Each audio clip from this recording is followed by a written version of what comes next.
ఉత్తర కర్ణాటకలోని 14 లోక్సభ నియోజకవర్గాల్లో రెండో విడత పోలింగ్కు అధికారులు ఏర్పాట్లు చేశారు. ఈ ఎన్నికల్లో ఇద్దరు మాజీ ముఖ్యమంత్రులు బసవరాజ్ బొమ్మాయి, జగదీష్ శెట్టార్ పోటీలో ఉన్నారు. అలాగే శివమొగ్గ నుంచి బివై రఘువేంద్ర బరిలో ఉన్నారు.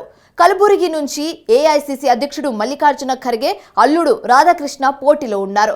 కేంద్ర మంత్రి ప్రహ్లాద్ జోషి ధర్వాడ నుంచి బరిలో ఉన్నారు.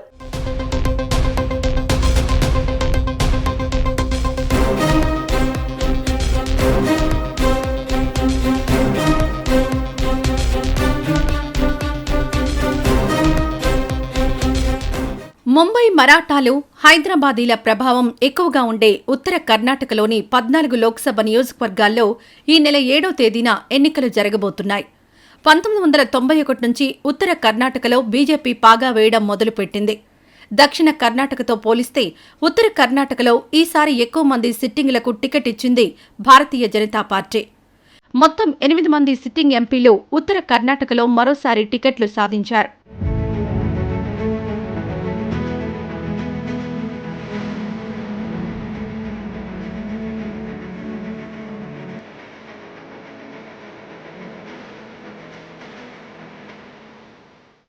ఈ ఎన్నికల్లో ఇద్దరు మాజీ ముఖ్యమంత్రులు, ఒక మాజీ స్పీకర్ పోటీ పడుతున్నారు. బీజేపీ సీనియర్ నేత, మాజీ ముఖ్యమంత్రి బసవరాజ్ బొమ్మాయి హవేరీ సెగ్మెంట్ నుంచి పోటీలో ఉన్నారు. కాగా మరో మాజీ ముఖ్యమంత్రి జగదీష్ శెట్టార్ బెళగావి నుంచి బరిలో ఉన్నారు. అలాగే మాజీ స్పీకర్ విశ్వేశ్వర హెగ్డే కాగేరి ఉత్తర కన్నడ నియోజకవర్గం నుంచి పోటీ చేస్తున్నారు.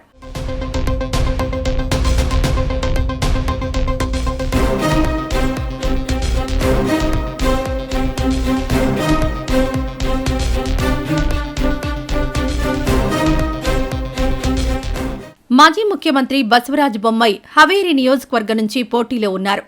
యడ్యూరప్పకు వీర విధేయుడిగా బసవరాజ్ బొమ్మాయికు పేరుంది. సహజంగా హవేరీ సెగ్మెంట్లో లింగాయతుల ఆధిపత్యం ఎక్కువ. దీంతో అదే సామాజిక వర్గానికి చెందిన బసవరాజ్ బొమ్మాయి విజయంపై ధీమాతో ఉన్నారు. హవేరీ సెగ్మెంట్లో కాంగ్రెస్ టికెట్పై ఆనందస్వామి గడ్డదేవర బరిలో ఉన్నారు.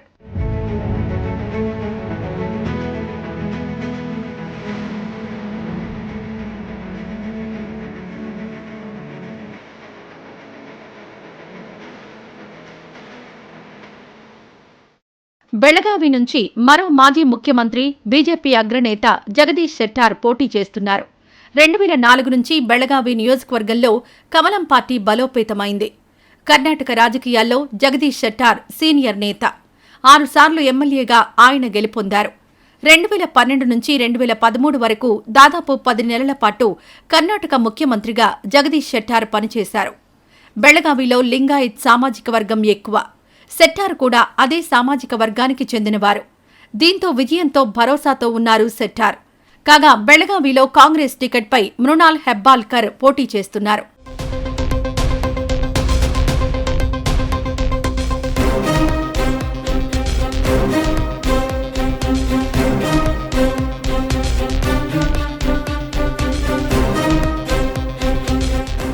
బివై రాఘవేంద్రకు టికెట్ ఇవ్వడాన్ని వ్యతిరేకిస్తూ బీజేపీ బహిష్కృత నేత ఈశ్వరప్ప ఇండిపెండెంట్గా బరిలో నిలబడ్డారు.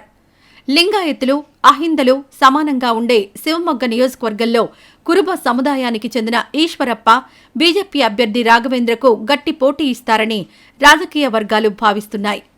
దీంతో రాఘవేంద్రను గెలిపించుకోవడం యడ్యూరప్పకు ప్రతిష్టాత్మకంగా మారింది.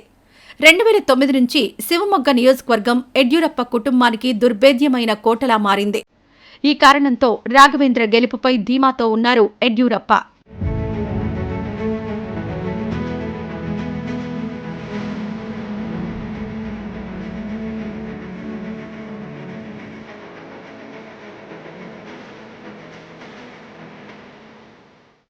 అలాగే ఈసారి అందరినీ ఆకర్షిస్తున్న మరో నియోజకవర్గం కలబుర్గి. ఇక్కడ నుంచి ఏఐసీసీ అధ్యక్షుడు మల్లికార్జున ఖర్గే వరుసగా 7 సార్లు విజయం సాధించారు. 2019లో తొలిసారి కలబుర్గి నుంచి ఖర్గే పరాజయం పాలయ్యారు. ఏఐసీసీ అధ్యక్షుడిగా బిజీగా ఉండడంతో ఈసారి పోటీకి ఆయన దూరంగా ఉన్నారు. తన తరపున అల్లుడు రాధాకృష్ణ దొడ్డమణిని పోటీకి నిలబెట్టారు. కలబుర్గి నుంచి ఈసారి బీజేపీ టికెట్పై ఉమేష్ జాదవ్ బరిలో ఉన్నారు. ఉమేష్ జాదవ్ ఎవరో కాదు, మల్లికార్జున ఖర్గే మార్గదర్శకత్వంలో ఎదిగొచ్చిన నాయకుడు. ఒకనాటి తన శిష్యుడే ప్రస్తుతం అల్లుడిపై పోటీ చేయడాన్ని ఖర్గే జీర్ణించుకోలేకపోతున్నారు.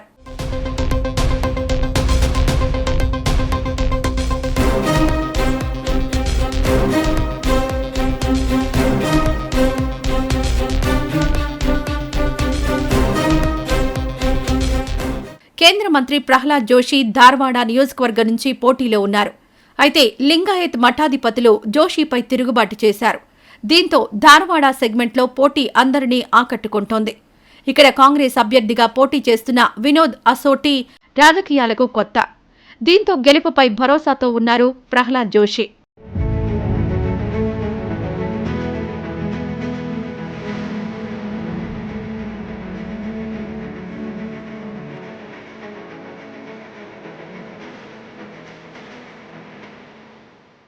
కిందటిసారి లోక్సభ ఎన్నికల్లో మొత్తం 14 నియోజకవర్గాలను క్లీన్ స్వీప్ చేసింది భారతీయ జనతా పార్టీ.